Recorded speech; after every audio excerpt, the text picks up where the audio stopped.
So Canadians are now being called nasty for boycotting U.S. alcohol and choosing not to travel south. But let's take a step back for a second.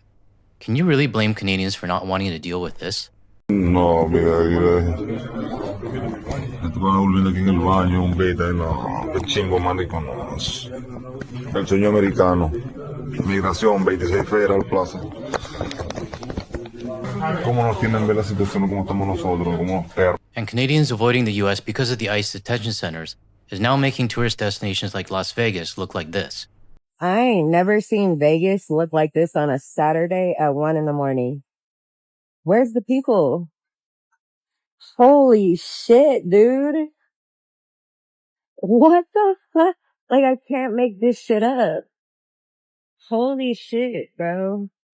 This is a Saturday at 1 a.m. Where are the fucking people? Look, even on the Venetian Bridge over there. Nobody. Holy shit. These are the consequences of having an authoritarian-style leader in the White House. And now, Canadians are being called nasty for not going along with it?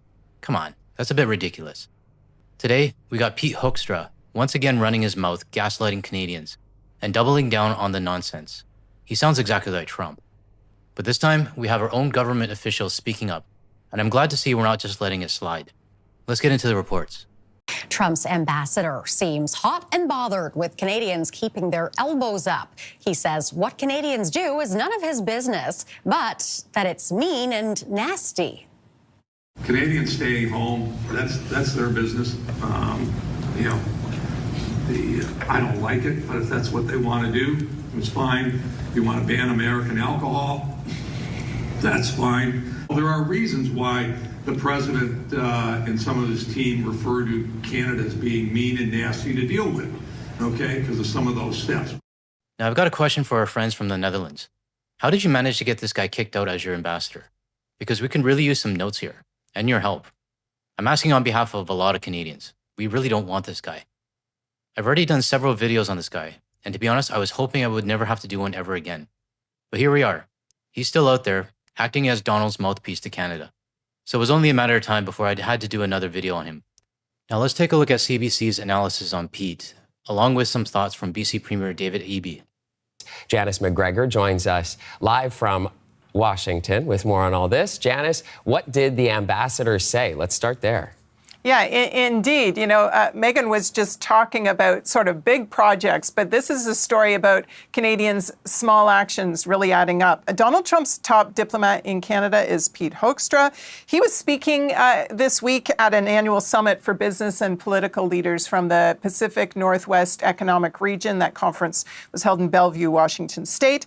And he was asked by the moderator about the upcoming FIFA World Cup. Vancouver and Seattle both hosting matches. And of course, they want to get full economic benefits from the cost of hosting the World Cup.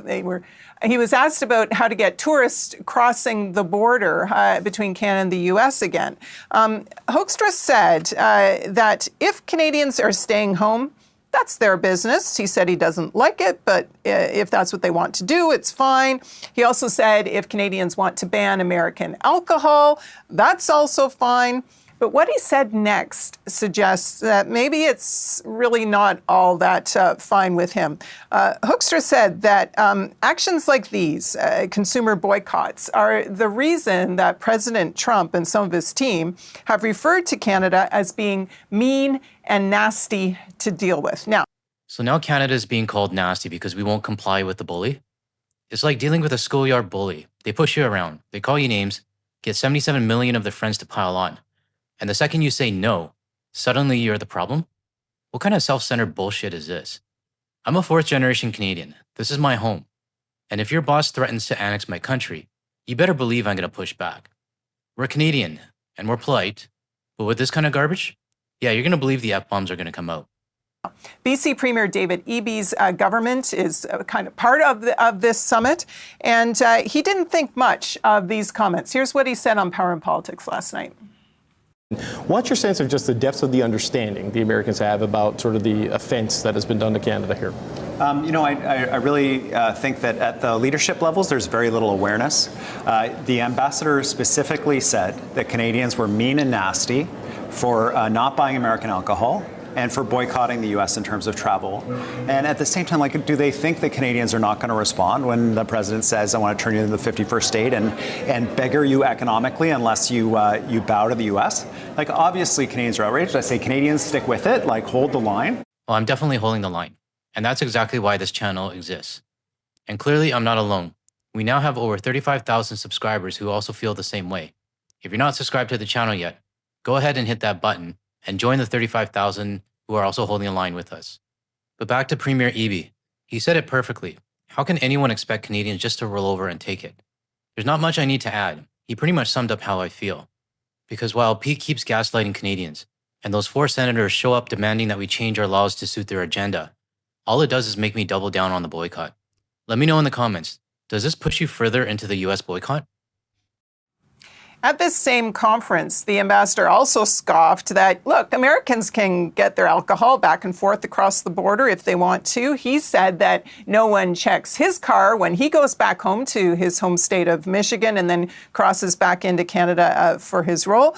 But have to point out here, that ambassador gets to cross that border with a diplomatic passport. He has privileges because he is the ambassador. If you are an ordinary Canadian or American, when you are crossing, you have to declare your booze. You are subject to specific limits for personal use. And if you are caught with more than that, then you are going to pay duties. And everyone who knows, everyone who crosses that border knows that those border officers do check trunks. Yeah, they absolutely do. Good. How ridiculous is this? Pete Hoekstra trying to gaslight us again by saying he never gets searched at the border when he has diplomatic immunity. Of course you're not going to get searched. That's how the job works. They see you, they let you go through. This guy is completely out of touch, a certified clown. So to our friends in the Netherlands, any tips on how we can get rid of this guy from our country too? Now this last clip is from BC Premier David Eby, and he makes it pretty clear how we feel about Hoekstra. He doesn't hold back, and I think a lot of us feel the same way. Finally, I'd like to take a moment to reflect on the comments of the American ambassador recently appointed about his support for the president's comments that Canadians are mean and nasty because we are boycotting American liquor and refusing to travel to the U.S. while they attack our sovereignty and threaten our economy through the president.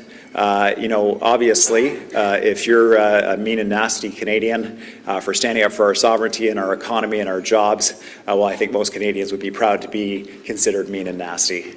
But to be blunt, Americans are our friends, our colleagues, and family members in many cases. And the remarks the ambassador delivered were delivered at a conference, the Pacific Northwest Economic Region Conference. We've worked in close partnership with those states for many, many years on flood mitigation, economic growth, the Cascadia Corridor. It's grown our economies. We've all benefited from it. It's an example of why we have no interest in being mean and nasty. We want to be in partnership with the Americans, and we need the president to understand the benefits that flow from working in cooperation. Like Premier Eby said, if standing up for my country makes me nasty, then I'm more than fine with it.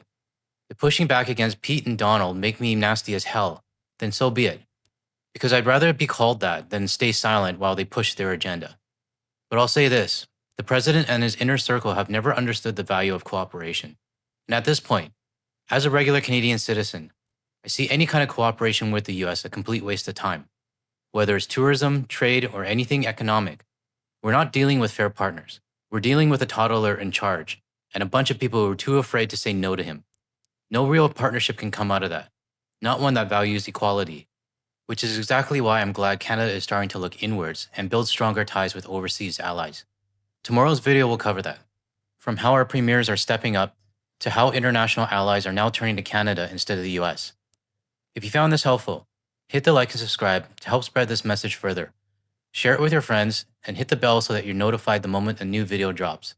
And if you're still here, check out the videos on the screen right now. Thanks for watching, and I'll see you in the next one.